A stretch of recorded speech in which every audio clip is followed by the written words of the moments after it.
A bad carpenter always quarrels with his tools എന്നൊരു വാക്യം ഇംഗ്ലീഷിൽ പ്രയോഗത്തിലുണ്ട്. വളരെ മലയാളീകരിച്ച് പറയുകയാണെന്നുണ്ടെങ്കിൽ കയ്യക്ഷരം മോശമായതിന് പേനയെ കുറ്റം പറയുന്നു എന്നൊക്കെ വേണേൽ പറയാം. ഏതാണ്ട് ഇതേ കാര്യമാണ് 2014 മുതൽ ശ്രീമാൻ രാഹുൽ ഗാന്ധിയിൽ കാണുന്നത്. 2014 മുതൽ 2024 വരെ EVM ഹാക്കിംഗ് ആയിരുന്നു കോൺഗ്രസിന്റെ തോൽവിയുടെ കാരണം. 2025 ശേഷം അത് വോട്ടേഴ്സ് ലിസ്റ്റ് മാനിപ്പുലേഷനായി.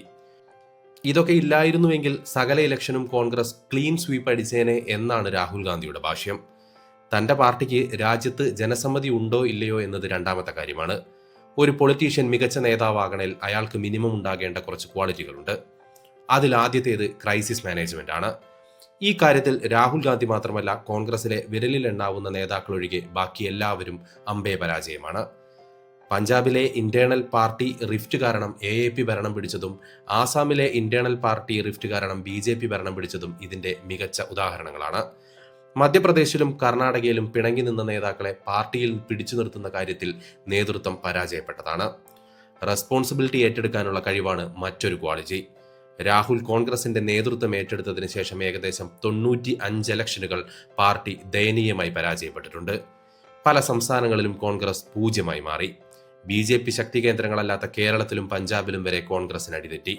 തുടർച്ചയായി 3 ലോക്സഭാ ഇലക്ഷന് പരാജയപ്പെട്ടിട്ടും ഇതിന്റെ ഒന്നും അക്കൗണ്ടബിലിറ്റി ഏറ്റെടുക്കാൻ രാഹുൽ രാജീവ് ഒരിക്കൽ പോലും തയ്യാറായിട്ടില്ല. ഗ്രൗണ്ട് റിയാലിറ്റി എന്താണെന്നറിയാത്ത PR കുഞ്ഞുങ്ങളെ എഴുതി കൊടുക്കുന്ന സ്ട്രാറ്റജി എത്രമാത്രം എഫക്റ്റീവ് ആകുമെന്ന് കാൽക്കുലേറ്റ് ചെയ്യാനുള്ള കഴിവില്ലാതെ അതേപടിയെടുത്ത് ഇംപ്ലിമെന്റ് ചെയ്യാൻ നോക്കി പരാജയം ഏറ്റുവാങ്ങുന്ന ഒരു പൊളിറ്റിക്കൽ കരിയറാണ് രാഹുൽ ഗാന്ധിയുടേത്. റാഫേൽ വിഷയത്തിൽ രോഗാവസ്ഥയിൽ കിടന്ന മനോഹർ പരീക്കറിനെതിരെ വരെ വ്യാജ ആരോപണം കൊണ്ടുവന്നതും ചൌക്കിദാർ ചോർഹെ എന്ന് പറഞ്ഞിട്ട് മാപ്പ് പറയേണ്ടി വന്നതും മുൻകാല എക്സ്പീരിയൻസ് ഉണ്ടായിട്ടാണ്. അതേ പരിപാടി തന്നെ വീണ്ടും വീണ്ടും ആവർത്തിക്കാൻ നോക്കുന്നതാണ് ഈ പറയുന്ന രാഹുൽ ചെയ്യുന്ന അബദ്ധം. നരേന്ദ്രമോദിക്കെതിരെ എന്തൊക്കെ വേറെ ആരോപണങ്ങൾ കൊണ്ടുവന്നാലും ചിലപ്പോൾ ആളുകൾ വിശ്വസിച്ചേക്കും. പക്ഷേ നരേന്ദ്രമോദി സർക്കാർ കറപ്റ്റഡ് ആണെന്നൊരു ആരോപണം കൊണ്ടുവന്നാൽ ഓൾഡ് ഏജ് കോൺഗ്രസ് നേതാക്കൾ പോലും അത് അക്സെപ്റ്റ് ചെയ്യില്ല എന്ന ബേസിക് കാര്യം നാളിതുവരെയായിട്ടും രാഹുൽ ഗാന്ധിക്ക് മാത്രം മനസ്സിലായിട്ടില്ല എന്ന് തോന്നുന്നുണ്ട്. ഒരേ സിസ്റ്റം നടത്തുന്ന 2 ഇലക്ഷനുകളിൽ ആദ്യത്തേതിൽ BJP ജയിച്ചാൽ അത് റിഗ്ഡ് പ്രോസസ് ആകുകയും രണ്ടാമത്തെ ഇലക്ഷൻ കോൺഗ്രസ് ജയിച്ചാൽ അത് രാഹുൽ മാജിക്കും മോദി യുഗത്തിന്റെ അന്ത്യവുമൊക്കെ ആകുന്നത് എങ്ങനെയാണെന്ന് ഒരു ശരാശരി വോട്ടർ ചിന്തിക്കുന്നിടത്താണ് ഈ പറയുന്ന രാഹുൽ ഗാന്ധിയുടെ സകല ആരോപണങ്ങളുടെയും ക്രെഡിബിലിറ്റി തകരുന്നത്. ഇലക്ഷന് ജയവും പരാജയവും സ്വാഭാവികമാണ്. സാധാരണഗതിയിൽ കൗണ്ടിംഗ് ദിവസം ആദ്യത്തെ പ്രതികരണം നേതാക്കൾ കൊടുക്കുന്നത് ജനവിധിയെ മാനിക്കുന്നു, റിസൾട്ട് പഠിച്ചിട്ട് വിശദീകരിക്കാമെന്നൊക്കെയാണ്. എന്നാൽ ഏറ്റവും അവസാനമായി റിസൾട്ട് വന്ന ബീഹാർ ഇലക്ഷന് മഹാസഖ്യം തകർന്നടിച്ചപ്പോൾ രാഹുൽ ഗാന്ധിയുടെ പ്രതികരണം അവിടുത്തെ ഇലക്ഷൻ പ്രോസസ് ആദ്യം മുതൽ തന്നെ കോംപ്രമൈസ്ഡ് ആയിരുന്നു എന്നാണ്.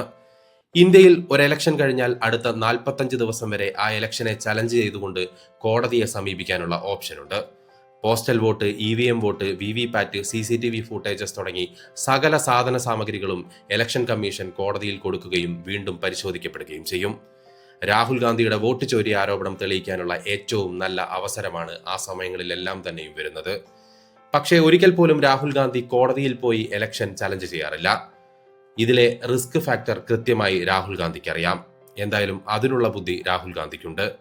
എന്താന്ന് വെച്ചാൽ കോടതിയിൽ കേസ് തെളിയിക്കാൻ കഴിഞ്ഞില്ലെങ്കിൽ അത് രാഹുൽ ഗാന്ധിക്ക് കിട്ടുന്ന ഏറ്റവും വലിയ തിരിച്ചടിയായിരിക്കും. ഇതറിയാവുന്നത് കൊണ്ടാണ് അങ്ങനെ ഒരു സാഹചര്യം ഒഴിവാക്കി ഒരു പുകമറ സൃഷ്ടിക്കാനും ഒരു സംശയത്തിന്റെ മറ സൃഷ്ടിക്കാൻ വേണ്ടിയിട്ടും രാഹുൽ ഗാന്ധി ശ്രമിക്കുന്നത്. രാഹുലിനെ യുവരാജാവായി വാഴിക്കാനും കോൺഗ്രസിനെ അജയ്യരായി നിർത്താനുള്ള ബാധ്യത ഇന്ത്യയിലെ ജനങ്ങൾക്കില്ല. BJP മാൽ പ്രാക്ടീസ് കാണിക്കുന്നത് കൊണ്ട് മാത്രമാണ് കോൺഗ്രസ് പരാജയപ്പെടുന്നത് എന്ന രാഹുൽ ഗാന്ധിയുടെ വാദം പൊളിയുന്നത് INDI സഖ്യകക്ഷികളായ CPM കോൺഗ്രസിനെ കേരളത്തിലും ആം ആദ്മി പാർട്ടി കോൺഗ്രസിനെ പഞ്ചാബിലും പരാജയപ്പെടുത്തിയപ്പോഴാണ്. BJPയും SP-യും തമ്മിൽ ഫൈറ്റ് നടക്കുന്ന ഉത്തർപ്രദേശിലും BJPയും തൃണമൂൽ കോൺഗ്രസും തമ്മിൽ ഫൈറ്റ് നടക്കുന്ന വെസ്റ്റ് ബംഗാളിലും ഈ പറയുന്ന രാഹുൽ ഗാന്ധിക്ക് നിലം തൊടാൻ പോലും പറ്റാറില്ല. കേരളത്തിൽ LDF മൂന്നാമതും പഞ്ചാബിൽ AAP രണ്ടാമതും വന്നാൽ അപ്പോഴും രാഹുൽ ഗാന്ധി ആരെ കുറ്റ പറയുമെന്നുള്ള ചോദ്യമാണ് അവശേഷിക്കുന്നത്. രാഹുൽ ഗാന്ധി തോൽവിയുടെ ഉത്തരവാദിത്തം ഏറ്റെടുക്കുന്ന പതിവില്ലാത്തത് കൊണ്ട് മറ്റെന്തെങ്കിലും കാരണം കണ്ടെത്തേണ്ടത് അനിവാര്യമായ കാര്യമാണ്. എന്നാൽ ഇവിടൊക്കെ BJP ഒരു രാഷ്ട്രീയ ശക്തി അല്ലാത്തതുകൊണ്ട് പതിവ് ഇലക്ഷൻ കമ്മീഷനെ ബ്ലെയിം ചെയ്യുന്ന പരിപാടിയും നടക്കില്ല. രാഹുൽ ഗാന്ധിയുടെ ലീഡർഷിപ്പ് ഇമ്പോർട്ടൻസി BJPയുടെ വെറുതെയുള്ള ആരോപണമല്ല. രാഹുൽ ഗാന്ധിക്ക് പാർട്ടിയെ നയിക്കാനുള്ള കഴിവില്ല എന്ന് ആദ്യം പറഞ്ഞത് കോൺഗ്രസിലെ തന്നെ സീനിയർ നേതാക്കളാണ്. അന്ന് രാഹുലിന്റെ നേതൃത്വത്തിന്റെ കഴിവുകേടിനെതിരെ രംഗത്ത് വന്ന G23 ഗ്രൂപ്പിൽ ഇനി അവശേഷിക്കുന്ന പ്രധാന നേതാവ് ശശി തരൂർ മാത്രമാണ്.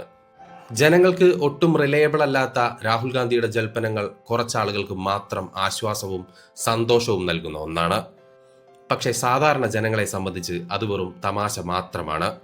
അതുകൊണ്ടാണ് കുറച്ച് മാധ്യമപ്രവർത്തകരും കോൺഗ്രസിന്റെ IT സെല്ലും കൂടി എത്ര ശ്രമിച്ചിട്ടും നരേന്ദ്രമോദിക്കെതിരെ ഒരു ടൈറ്റ് കോമ്പറ്റീഷൻ പോലും കൊടുക്കാൻ പറ്റാത്ത ഒരു നിർഗുണനായി രാഹുൽ രാജീവിന് തുടരേണ്ടി വരുന്നത്.